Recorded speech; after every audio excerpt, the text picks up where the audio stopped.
World leaders will meet in Munich today for the G7 summit, and the agenda is set to be dominated by Russia's invasion of Ukraine. They'll be greeted by thousands of protesters furious its commitment to green energy policy may take a back seat as the cost of living rises globally.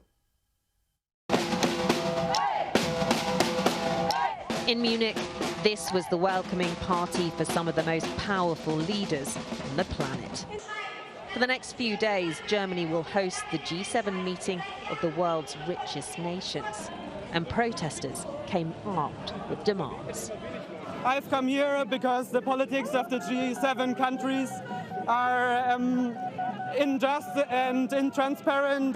What's your message to the G7 leaders? G7, make private creditors, cancel the debt of the global south.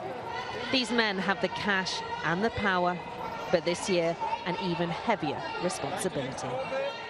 When Germany first planned this meeting, it was heavily focused on climate change. But then Russia invaded Ukraine. And now those leaders have other challenges to contend with, including war, food shortages, and energy security. What do we need? Climate justice! When do we need it? Now! Some here fear leaders are putting energy ahead of environment as supplies are squeezed.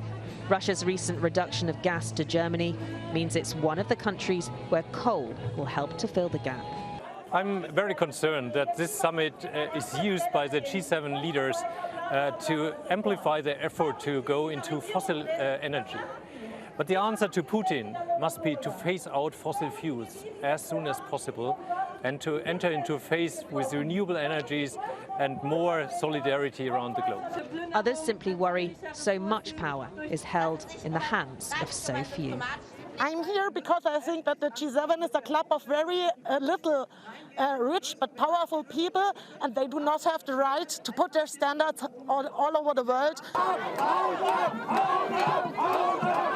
When tension did bubble over, it was brief and quickly contained, something the G7 leaders will hope for as they prepare to discuss the numerous crises now facing the world.